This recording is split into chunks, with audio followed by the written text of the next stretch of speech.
Сюжет Эльвины Сидбулаевой с реакцией Меджлиса на слова Анатолия Могилева готов к эфиру. Выступления лидеров крымско-татарского народа во время февральских событий 2014-го склонили население на сторону агрессора Кремля. В этом уверен экс-председатель Совета министров Крыма Анатолий Могилев. Одному из украинских изданий он заявил, что это напугало крымчан. Их напугали радикальные выступления лидеров крымско-татарского народа, и это один из факторов, которые склонили население на сторону агрессора. А потому украинские власти удивляются, почему аннексия не встретила сопротивления. Вот так выглядит митинг, который, по словам Могилева, спровоцировал крымчан на поддержку агрессора.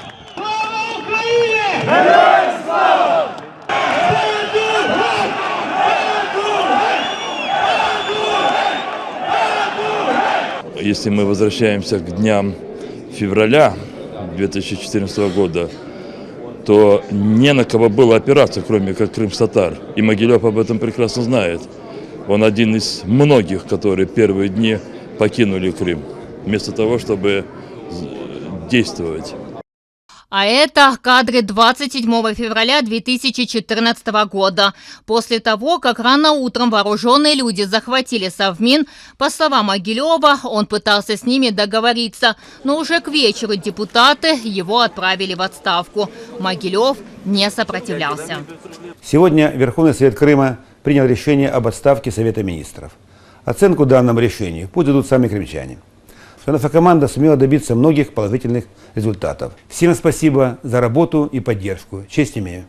Могилев не упустил момента обвинить Меджлис в сепаратизме. Ставленник Януковича повторил поступок третьего президента Виктора Ющенко, который пришел к власти при поддержке крымских татар, а затем потребовал отказаться от декларации о суверенитете крымско-татарского народа. В декларации крымско-татарского народа, принятой на первых общих собраниях, есть интересная фраза о том, что цель Меджлиса – это создание на территории Крыма независимого, суверенного крымско-татарского государства. Сепаратизм Донецка и Луганска по сравнению с такими программными заявлениями – детский лепет. В наиболее острый момент именно крымские татары отстаивали интересы Украины, а Могилев самоотстранился, рассказывает эксперт Юрий Смелянский.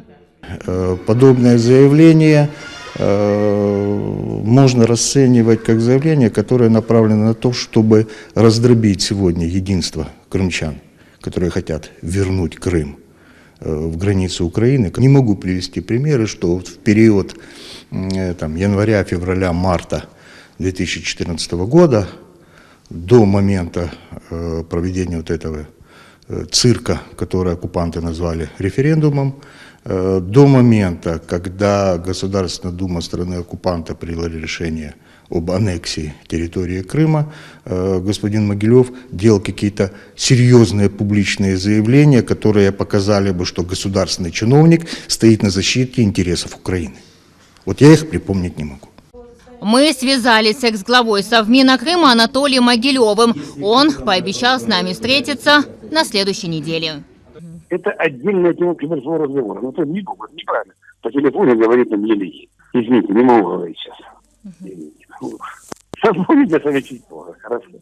Эльвина Сидбулаева, Наталка Калинка, Эльдар Исматов. Заман, АТР.